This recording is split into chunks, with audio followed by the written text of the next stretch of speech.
Krishna, everybody. Welcome back to the daily readings of Srila Prabhupada's books, right here from the live studios in Hythe, Kent, southeast England, just off the coast of the English Channel.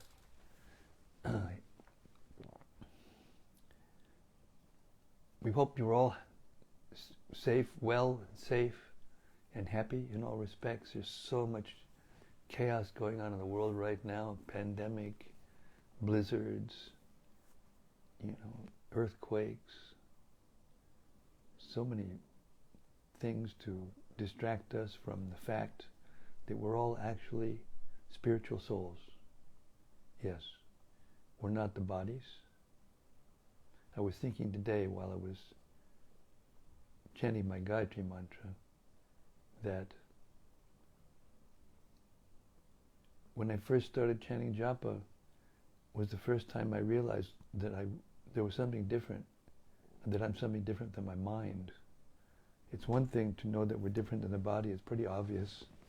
Body's changing in front of our eyes, and we're still the same person, but the mind is another thing.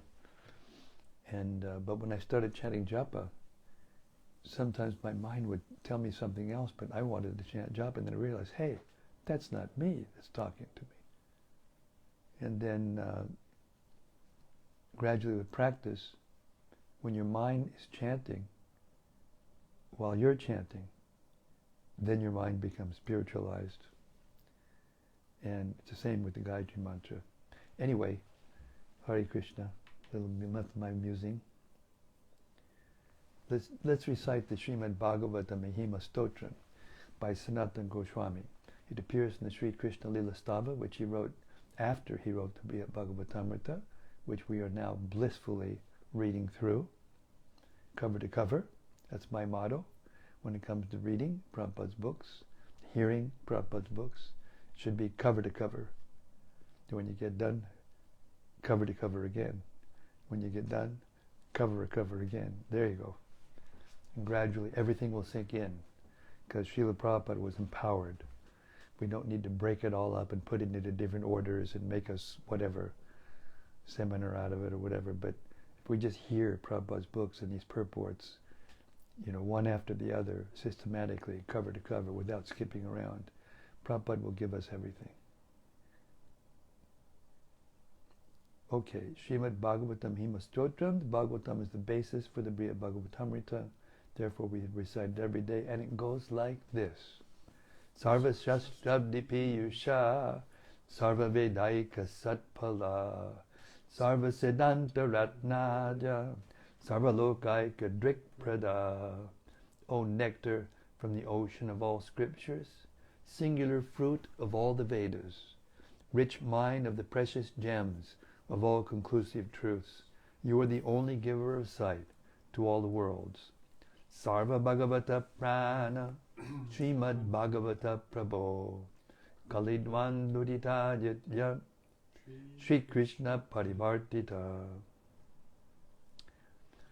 O life air of all the Supreme Lord's devotees, O Master, Srimad-Bhagavatam, you are the sun risen in the darkness of Kali. You are the exact image of Sri Krishna. Paramananda Pataya, Prema Varshaksharayate, Sarvada Sarvasevyaya, Sri Krishnaya Namostume. I bow down to you, who is supremely blissful to read. Your every syllable pours down a flood of prema. You can always be served by everyone. You are Sri Krishna himself. Madeka Bando Matsangin, Madgudo Man Mahadana, Man Nistadaga Mad Bhagya, Mad Ananda Namostute.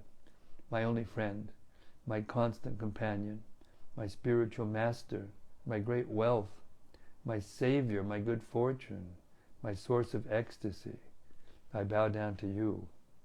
Asadu sadutadayan atini chuchatakada anamun chikadachin mam premna rit kandayospura. O bestower of saintliness to the unsaintly, O exalter of the most fallen, please never leave me.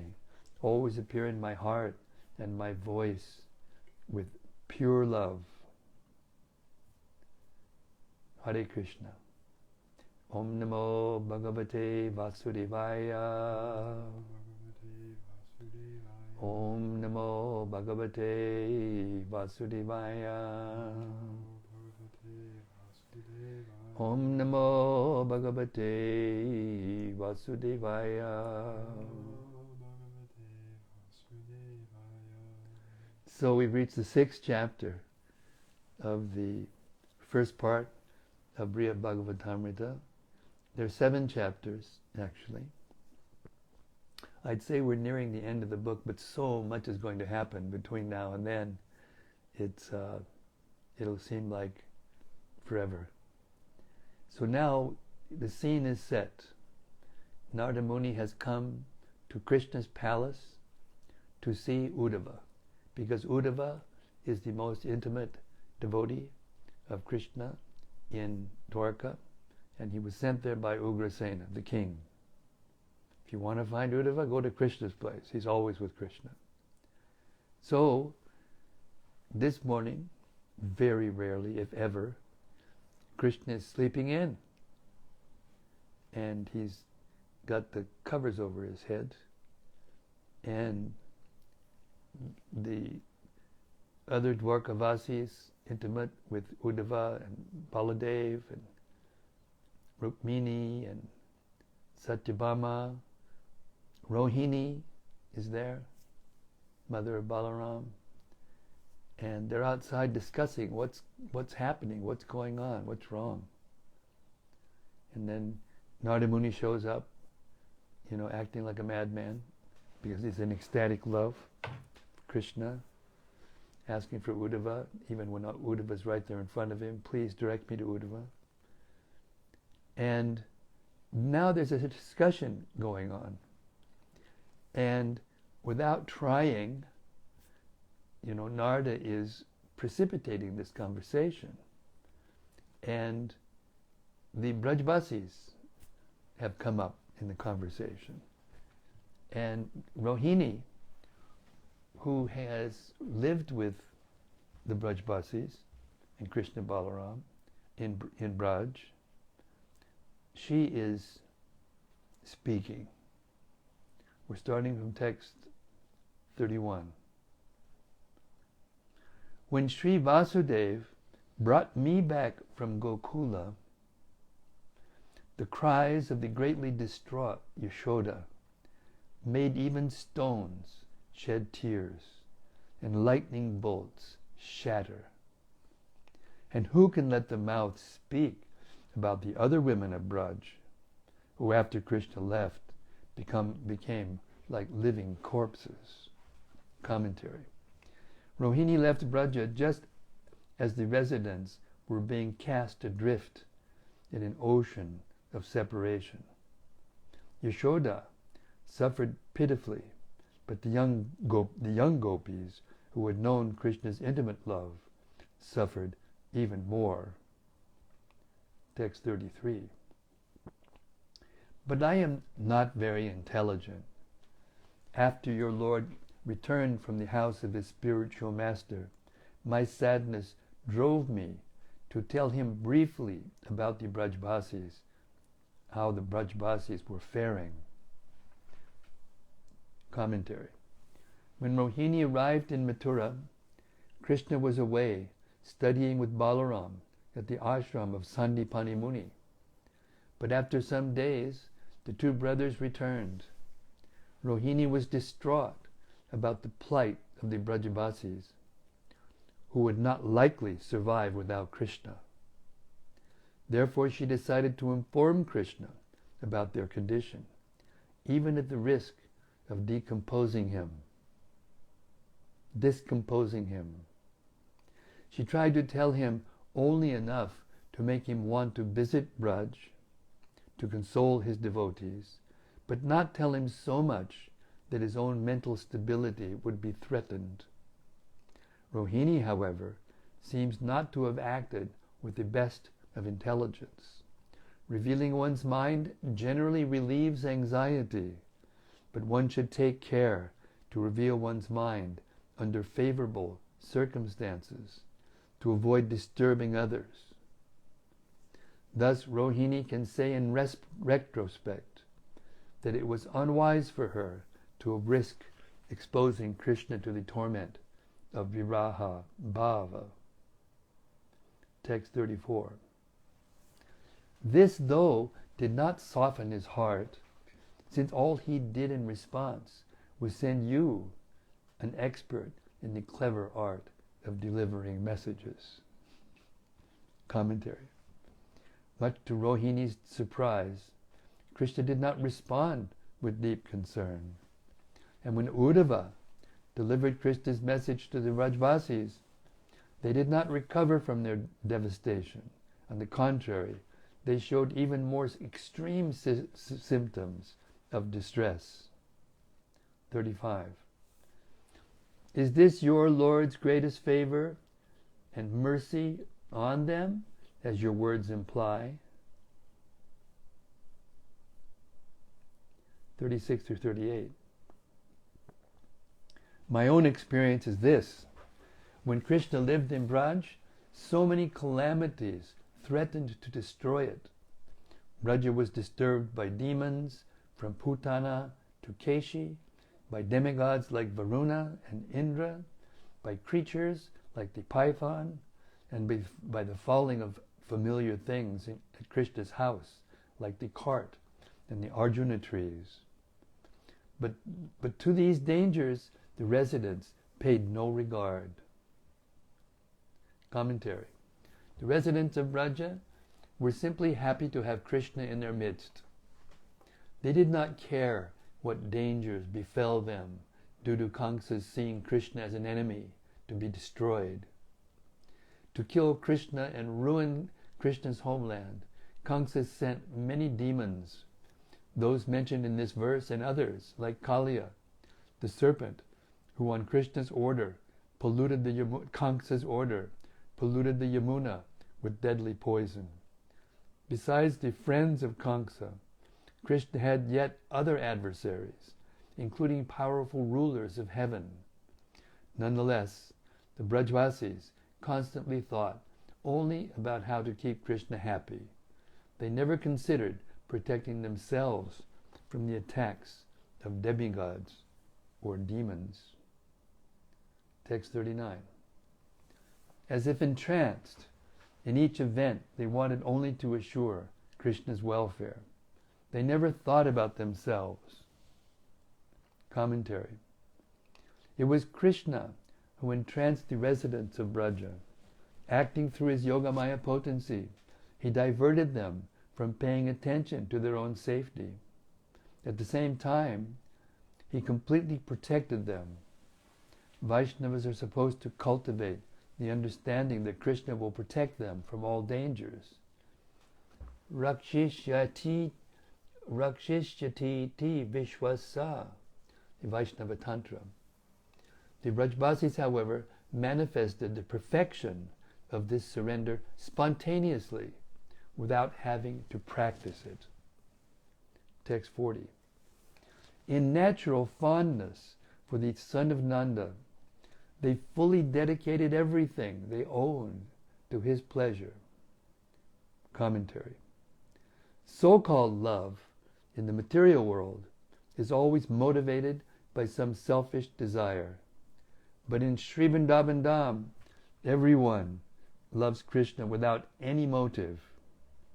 It may be said that unmotivated love of God is also found in Vaikuntha, but that love is restricted by the devotee's awareness of the supremacy of Lord Narayana. In Vrindavan, the residents see Krishna just as Nanda Maharaj's darling son, and not the Lord of all existence, or even the hero of the Yadu dynasty.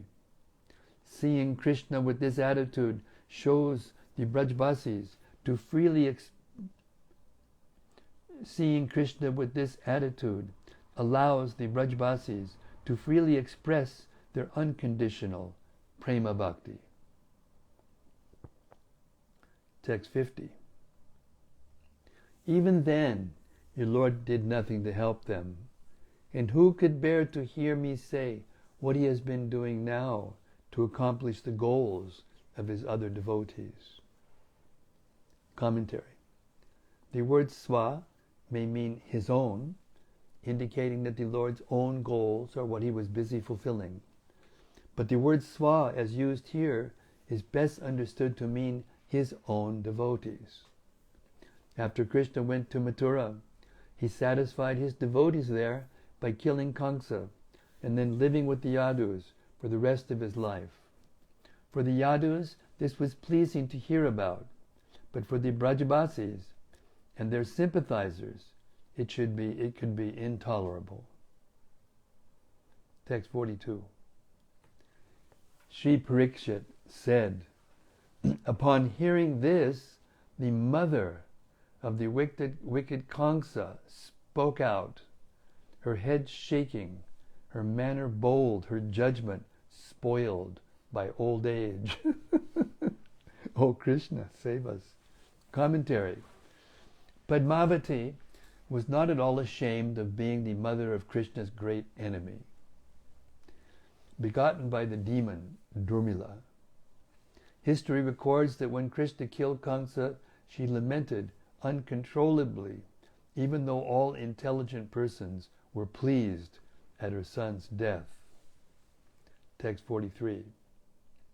Padmavati said, just see, since childhood, our Krishna has stayed in the forest full of thorns to guard the cows of those merciless cowherds.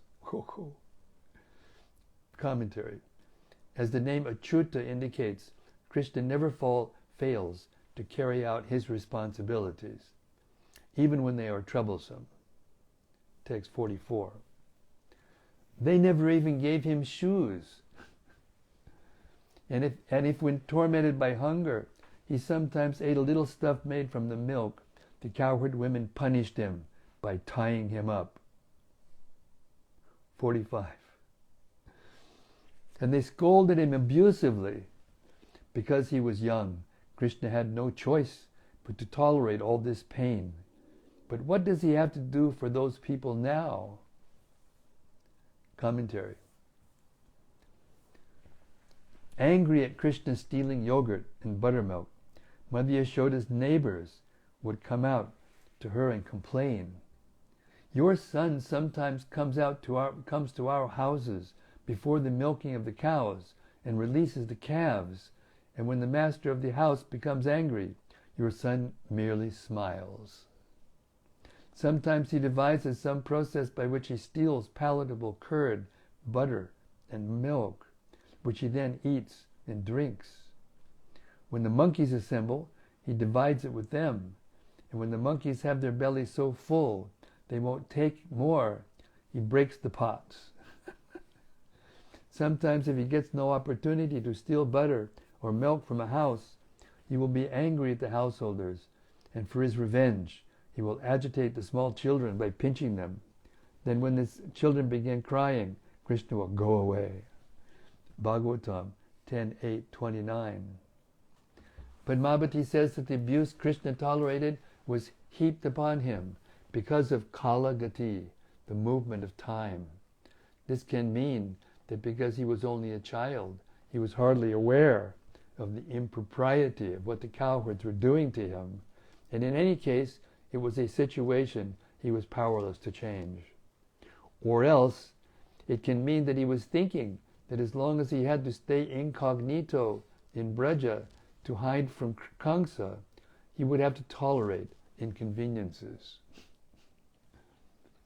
46. Sri Parikshit said, Rohini, the darling of Braja, was fully endowed with the gravity of wisdom. Ignoring Padmavati's remarks, she went on speaking from where she had left off. 47. Sri Rohini said, then he went to Sri Mathura, the capital of the Yadus. He killed many enemies, relaxed for a while, and became king of the rulers of kings. Commentary.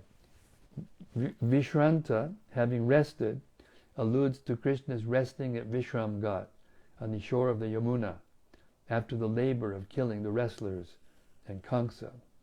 In a previous age, Krishna's incarnation, Lord Varaha, rested at the same spot after killing Hiranyaksha. Also implied by the word Vishranta is Krishna's dwelling peacefully in the city of Dwarka, which he built for himself. The Brajavasis had little reason to hope he might return to them soon, for he had now become an established king. Text 48.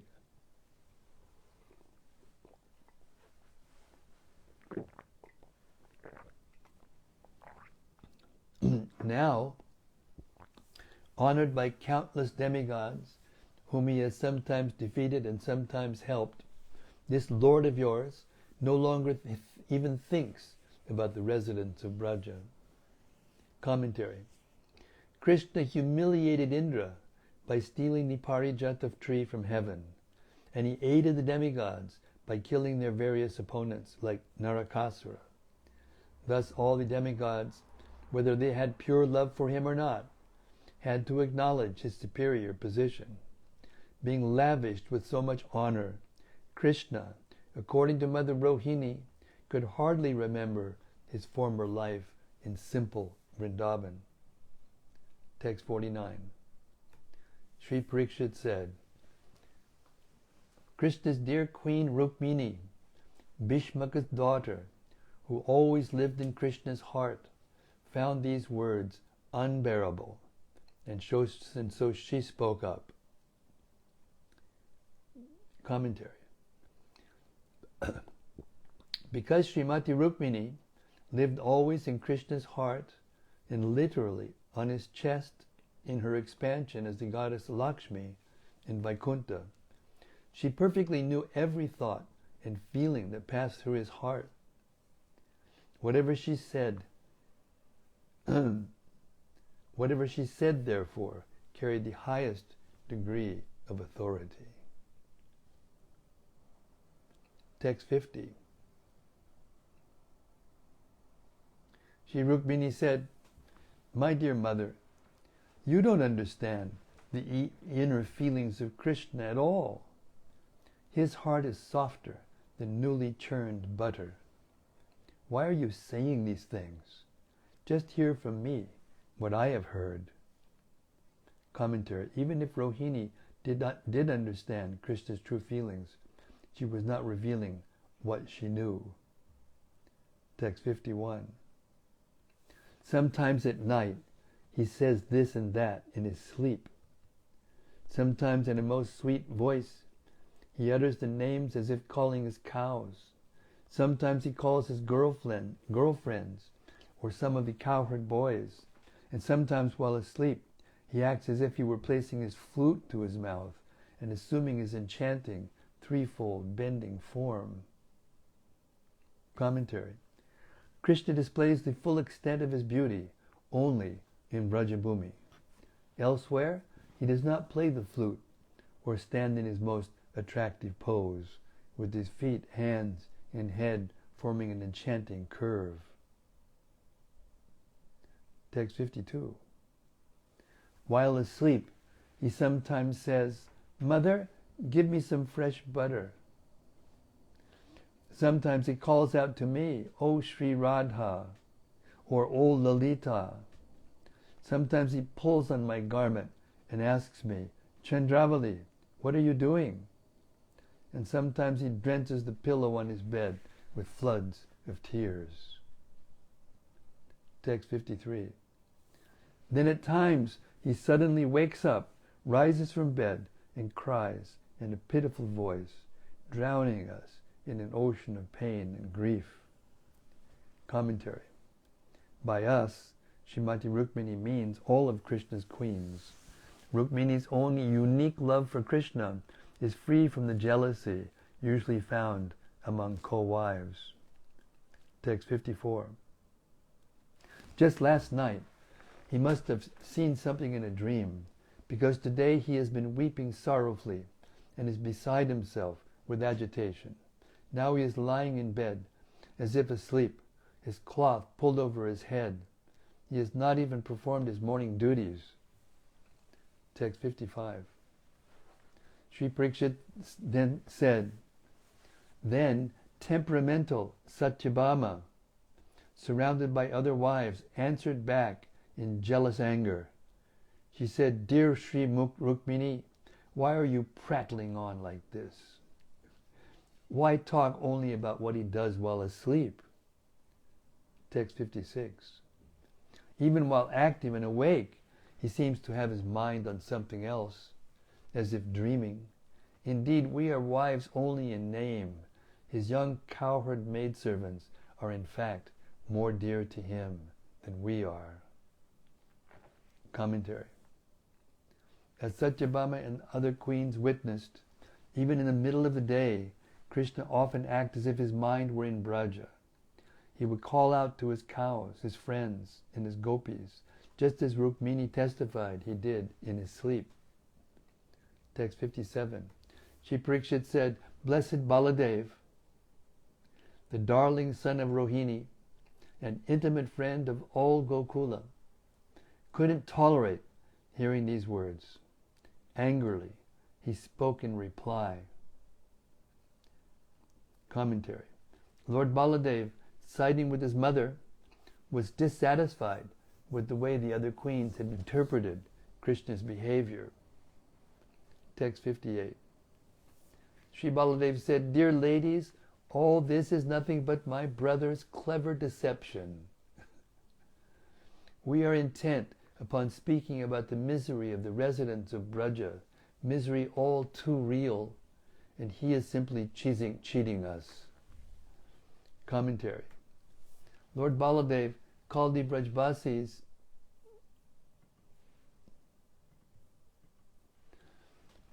Commentary.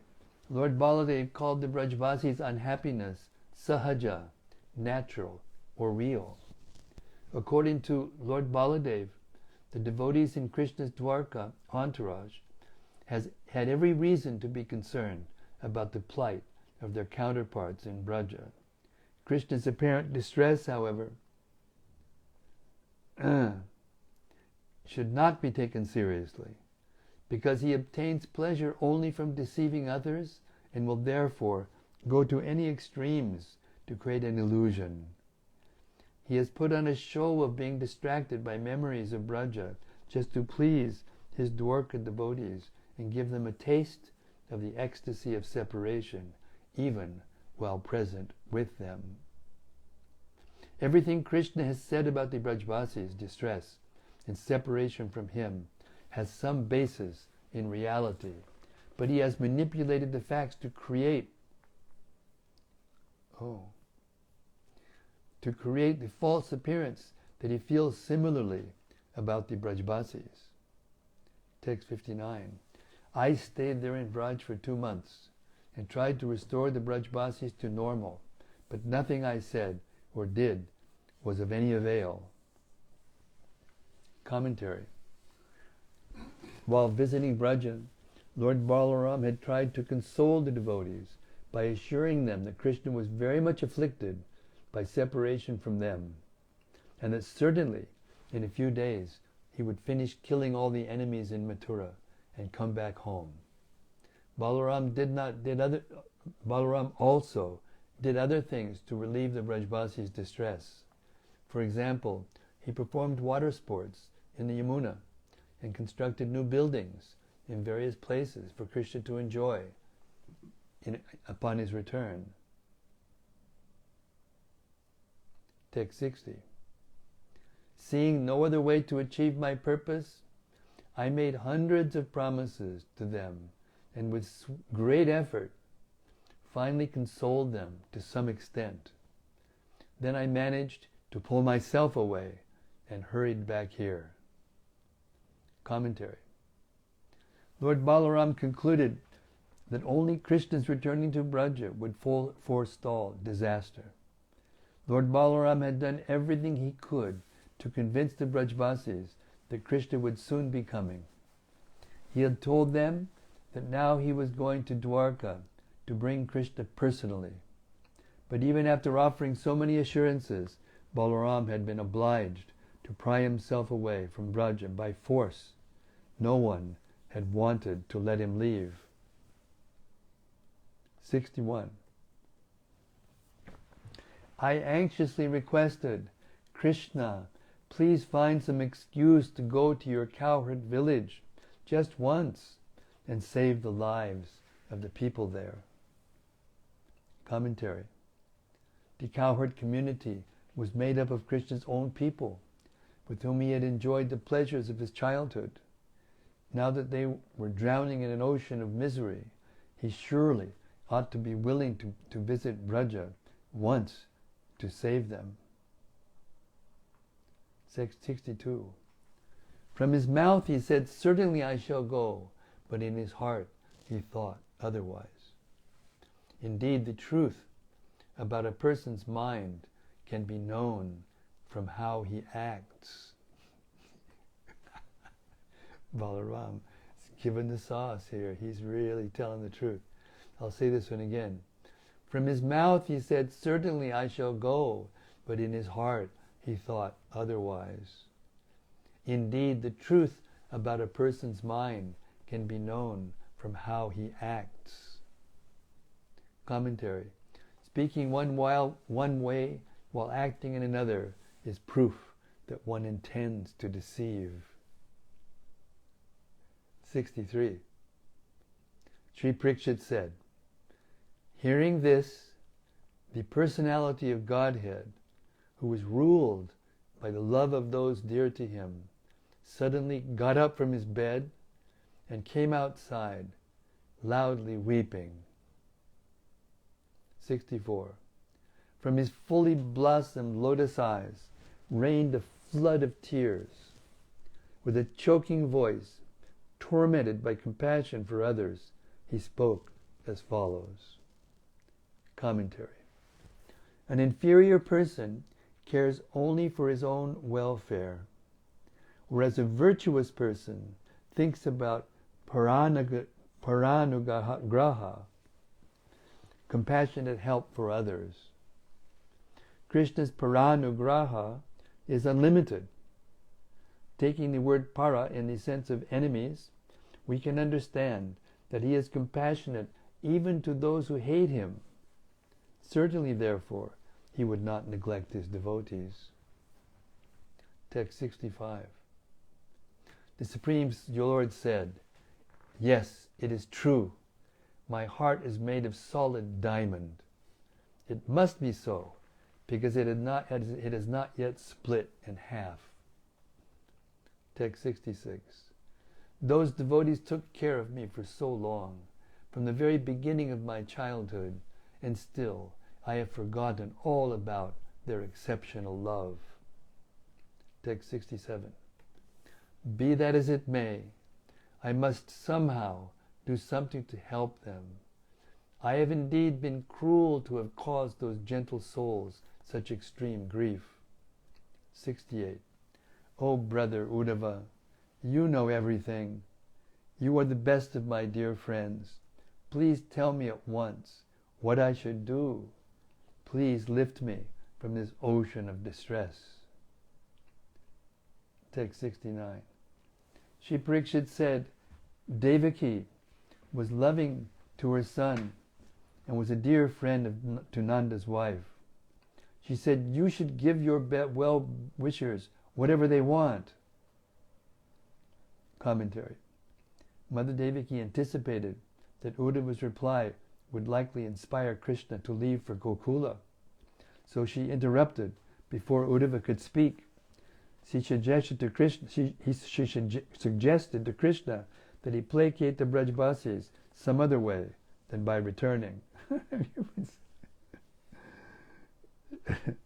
Text 70 through 72. Then, fearing that the kingdom was about to be given away, the old Padmavati, the Lord's grandmother, the queen of the Yadu king Ugrasena, gathered her muddled wits and cleverly feigned a joking spirit. To protect her husband's domain, she spoke up again, even though Balarama's mother had snubbed her by ignoring her previous remarks. Invoking eloquence, Padmavati tried to change the mood, to bring Krishna, the exclusive shelter of the Yadu dynasty, back to normal. Commentary. In her own way, Padmavati had good intentions. She saw that unless Krishna could be calmed down, the whole Yadu clan faced destruction. He might even offer to turn the rule of Dwarka over to Nanda and the cowherds to avert such danger. Padmavati tried to a humorous distraction. 73 to 75. Padmavati said, Krishna, why should you lament? Just listen to my advice. While living 11 years in the home of Nandagopa, you two brothers enjoyed various comforts. For that I swear, my husband will repay Nanda twice over. My husband will see to it that Garga Muni calculates the amount to the smallest fraction and delivers it by his own hand. And if Nanda owes you payment for tending his cows, let him pay you or not, as he wishes. Commentary. For 11 years, Ugrasena's grandson Krishna lived and enjoyed in the house of Nanda Maharaj. Krishna might not take seriously Padmavati's idea to reimburse Nanda Maharaj and satisfy him with money, but even if Krishna becomes amused by it, her purpose of changing Krishna's mood will be achieved. She reminds Krishna that her husband, Ugrasena, is very generous and will not hesitate to pay twice whatever might be owed. And even if Nanda fails to remunerate Krishna and Balaram for their cow tending, that is a small concern. In settling the accounts, Nanda may not want to accept anything extra from Ugrasena, and that will be all the better. So there is no need to annoy Nanda Maharaj over the small amount for the salaries of Krishna and Balaram. Garga Muni is the best person to calculate the payment because he is an excellent astrologer, accustomed to making careful mathematical reckonings or configurations of planets. Moreover, though not saying so, Padmavati thinks that if the scrupulous Garga decides the amount to pay and delivers it himself, the cowherds will not get more than they deserve. Since Nanda is only a cowherd, he is not used to having much wealth other than his stock of milk products. The expenses for the two brothers should be repaid, but not those of Rohini and the maidservants who had stayed with her in Braj, because she had insulted Padmavati by ignoring her previous comments. Padmavati is correct in figuring the duration of Krishna's stay in Braja as 11 years. Srimad-Bhagavatam 3.2.26 confirms, thereafter fearing Kamsa, Krishna's father brought Krishna to the cow pastures of Maharaj Nanda, and there Krishna lived for 11 years like a covered flame with his elder brother Baladev. This statement by Uddhava does not imply that after 11 years of living in Braj incognito, Krishna and Balaram came out of hiding and continued living in Braj for several years more. After all, when Akrura came to take the two brothers away from Gokula, he saw that they were in the Kaishora age. That is, they were young adolescents. He saw Krishna and Balaram in the village of Braja, going to milk the cows. Krishna wore yellow garments, Balaram blue, and their eyes resembled autumnal lotuses. The two shelters of the goddess of fortune were in the Kaishora age, one of them with dark blue complexion and the other white. Bhagavatam 3:38, 28, and 29. Again, when the two lords arrived in Mathura and entered Kamsa's arena to enjoy the wrestling competition, the women of the city described them as adolescents. The two professional wrestlers have limbs as strong as lightning bolts and bodies resembling mighty mountains. What comparison can there be between those wrestlers and these two young immature boys with exceedingly tender limbs. Bhagavatam 10:44-8. It is generally understood that the Kaishora period of youth begins in one's 11th year. According to Vedic injunctions, Kshatriyas in particular are supposed to receive their sacred thread initiation in the 11th year. And so it was that Krishna and Balaram took initiation at that age, right after killing Kamsa. In the arena, after Kamsa's death, Krishna told Sri Vasudeva and Devaki, "Because of us, your two sons, you always remain in anxiety and could never enjoy our childhood, boyhood, or youth." Bhagavatam 10:45-3. Although Krishna and Balaram had just entered the Kaishora age, the supreme heroic prowess they were showing in Mathura covered the natural charm of their youth. Thus Vasudeva and Devaki were not able to experience the sweetness of the boys in their adolescence. In other words, although Krishna's beauty is described as that of full-grown youth, this does not mean that he had passed beyond the Kishora age. An alternative explanation, this is Sanatana Goswami is very famous for making all kinds of,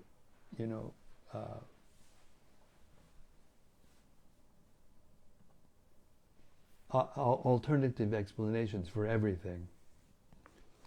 As an alternative explanation of Krishna's statement to his parents, we can accept that when Krishna and Balaram came to Mathura, they were actually at the end of the Kishora age, in their 15th year. The poetry of Bilva Mangal Thakur gives evidence that in some of the later pastimes, before leaving Vrindavan, Krishna manifested symptoms of full-grown youth and even acted as an adult. A child may act like an adult by displaying some special strength or skill. The 15th year is especially attractive because at that age the body reaches adulthood at its peak of youthful beauty. But because Krishna was supremely gentle by nature, his 15th year seemed like the beginning of his Kaishora period, and his period of debt for enjoying Nanda Maharaja's milk products is still calculated as only 11 years, since for the first 4 years he was an infant sucking his mother's breast. In this way we can reconcile the contradictions that seem to appear among various statements, some saying he was a new adolescent and others a full-grown youth. And that is exactly 8 o'clock. Hare Krishna. So we'll stop here and see what other adventures are about to unfold in the dramatic performance of Krishna Lila. Hare Krishna.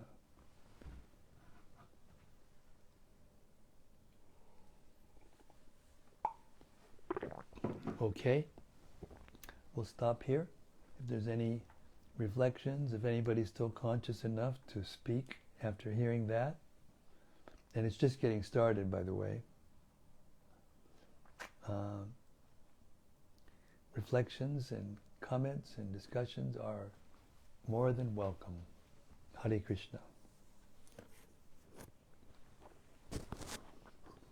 First is something from Brhad Bhagavatam. Brhad Bhagavatam first out of the gate. I knew he would be.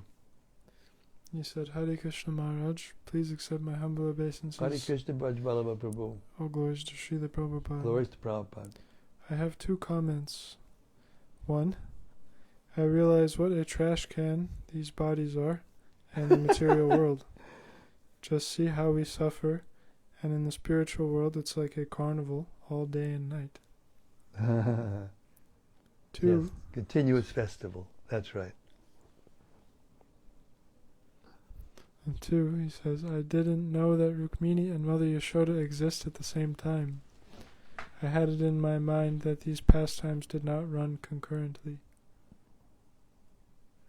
Yes, well, when Krishna comes to the material world, he, by his own will, agrees to follow the restrictions of the three modes of nature. He's never under the modes of nature, but he acts as if he is. Now what that means is, when he comes into time and space, he agrees to act as if there was a past, present, and future, which in the spiritual world there is none. Everything is eternal present, right? So therefore, he appears to go from one place to another. You know, the Brajbasis have to wait for him to get born and then come over to Gokula from Mathura. And then the Mathura Vasis have to wait until he comes back. Devaki and Vasudeva and others, Ugrasen, have to wait till he comes back from Vrindavan. And then they get moved to Dwarka. And then the devotees in Hastinapur, you know, and Indraprastha, Pandavas, they have to wait until Krishna comes to see them, or they have to go and see him. So this way, he acts like, you know, there's a concurrent linear series of events. But in the spiritual world, all of these things are going on concurrently. In other words, Braja Leela and Mathura Leela and Dwarka Leela are all going on at the same time. So what that means is, Braja, that you unconsciously thought of Krishna in his uppercut Leela, where everything should be happening all at once.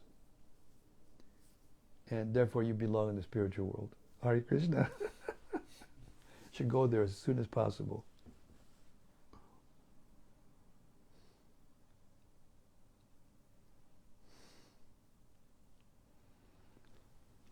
Next is something from Bhakti Noel.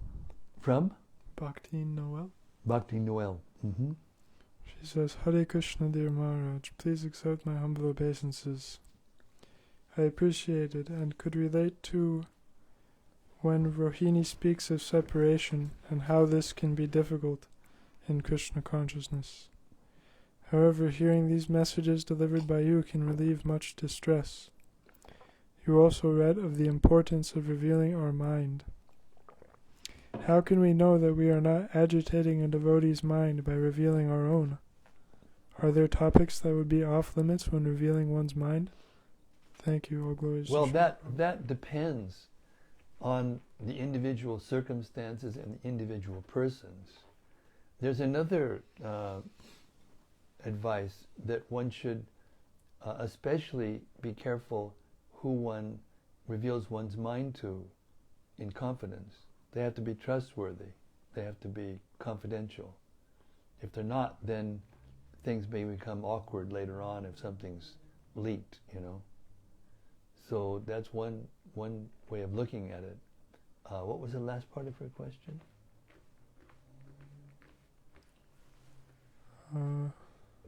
Are there topics that would be off limits when revealing one's mind? Well, again, that depends on the person, the trustworthiness of the person, the relationship that you have with that person. But Krishna says in the Gita, Krishna describes what is austerity of speech. And, you know, among them are truthfulness, but also pleasing, you know. So if what you're going to say to the person is something confidential that's bothering you, or something that's bothering you about the other person, then it has to be spoken in such a way that it's not disturbing to the other person. In other words, that it's palatable. So there again, there's not like a hard and fast rule for any of these things. You know, it depends the degree to which you can tolerate, the degree to which the person you're speaking to can tolerate.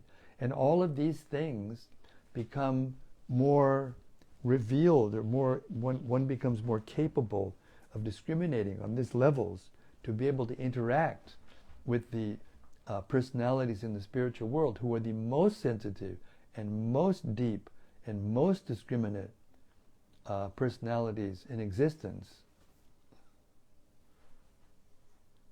So I would say that how you can tell if you're going too far or not going far enough will be understood by the way the person acts and responds. In other words, if one is too self-absorbed, they can't notice how the other person's reacting.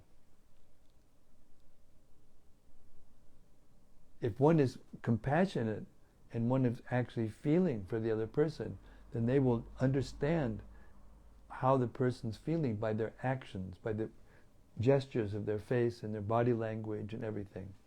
And they'll be able to tell whether they're going over the line, saying the wrong thing to the wrong person.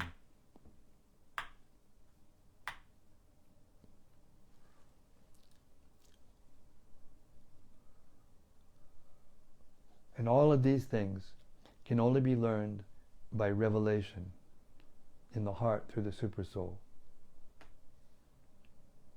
while we're in the material world. In the spiritual world, everyone knows exactly how to act, what to do, what not to do, spontaneously, automatically, in every single event with every single person. And these seeming exchanges of, verbal battles or verbal jousting with one another, this is all based on transcendental love.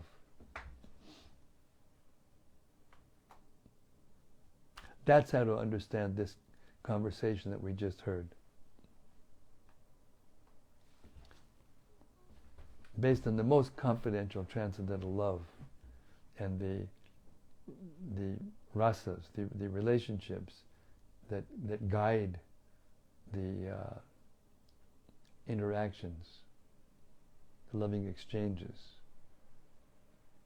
Hare Krishna.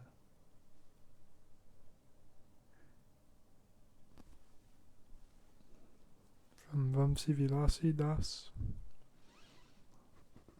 He says, Haribo Vamsi Vilasi Das. The whale contingency is still here. He says, thank you, Maharaj. Once again, and even more so tonight, an inconceivable and outrageously interesting conversation between exalted personalities, which gives a small brain like mine a glimpse of the unlimited variety of the spiritual world. Very nice. This is the way that our consciousness expands, by hearing these wonderful pastimes of Krishna and relishing them, appreciating them, and then relishing them. Hare Krishna. And from Krishnangi Mulder. Krishnangi. Hare Krishna Maharaj. When you said we will stop here, my heart went, oh no, don't stop. Such sweetness that captures the heart. Krishna's qualities so charming, his compassion striking, his capacity to hold the heart with such care and love. Yes. He's the supreme everything. He is inconceivable. He's achintya. Jiva Goswami says that you cannot possibly understand Krishna properly unless you actually accept that he is achintya, that he's inconceivable, that he can do anything. There's nothing that he cannot do. He's not bound by any rules. His heart is controlled by love and nothing else. You may be the greatest scholar, the greatest sacrificer, the greatest doing of your duties and your varnashram system and austerities and whatever. None of those things can attract Krishna. Only pure, unalloyed, devotional, loving exchange, loving service. Bhaktya mama bijananti yavanyashtasmi tatvada. I thought it was funny how just when the atmosphere became so surcharged with emotion. You think you can't tolerate another minute, second. And then Padmavati speaks up and says some really ridiculous comical thing that breaks the, mood, changes the mood. Fantastic drama.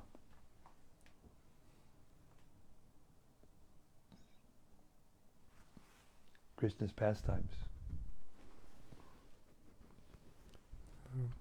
Another comment from Brhad Bhagavatam. Haribol Braj. I just wanted to say this week the U.S. supposedly landed on Mars. We invest so much time and money as a country on going to Mars, but have no clue about ourselves and Krishna. It is scary. It's scary. And in the meantime, in Texas, the grid, the electricity grid practically broke down.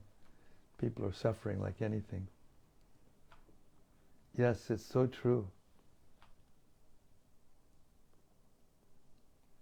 And until we become actually free from suffering in the sense that our feelings of agony or whatever are motivated by love only and by separation from Krishna only, then we can't see the sufferings of others. Only when we become free from material suffering can we see the sufferings of others.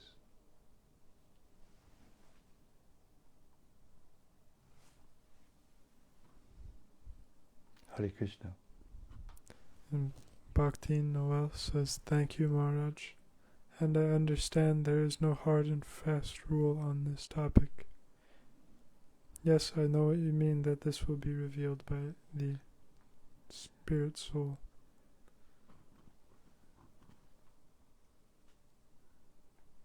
It will be revealed by the Supreme Spirit Soul in your heart to you, who are the Spirit Soul. A comment from Rati Manjari. Hare Krishna Rati, you're still here. Haribo. She says, "Dear Guru Maharaj, please accept my humble obeisances. So much love in all these transcendental dealings, and not a pinch of enmity. Truly amazing." Truly amazing. No envy, no lust, no greed, no avarice, no malice. Just pure love, transcendental love. That it's like as the saying goes, head over heels in love. You can only understand Krishna when you become head over heels in love for him, whatever your relationship is. And that brings me to exactly, Just the last sentence. Yes. She says, "I am almost always here." Oh good, I knew that, but I just said you're not speaking up as much. I know you're there. Okay.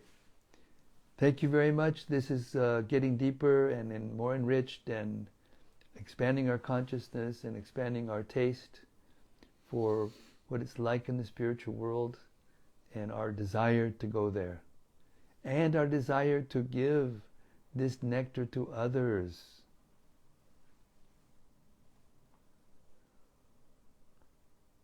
So bless us. So here in this little BBT enclave, or outpost, I guess you could say, we're living in, that our goal to record the major works of Srila Prabhupada and this Srimad-Bhagavatamrta in the form of audiobooks, so that we can constantly listen to them, can be fulfilled. Thank you. And the fact is that all of these Facebook readings that we've been doing, they're all on the site Facebook archived, and they're also on YouTube archived. So they're there for, just in case we don't have time in this life to finish all of these audiobooks. They're there, along with your lovely comments and reflections. So this is a treasure house. I believe it's the only place that you can get this in one place in the world. So okay, tell your friends. Get more people involved. Shri Brhad Bhagavatamrta ki jai. Sama Beta Bhakta Vrinda ki jai. Gaura Premanandi Hari Hari Bol. See you tomorrow night, same time, same station, same topic. The creme de la creme, de la creme, de la creme, de la creme, de la creme, de la creme. Hare Krishna.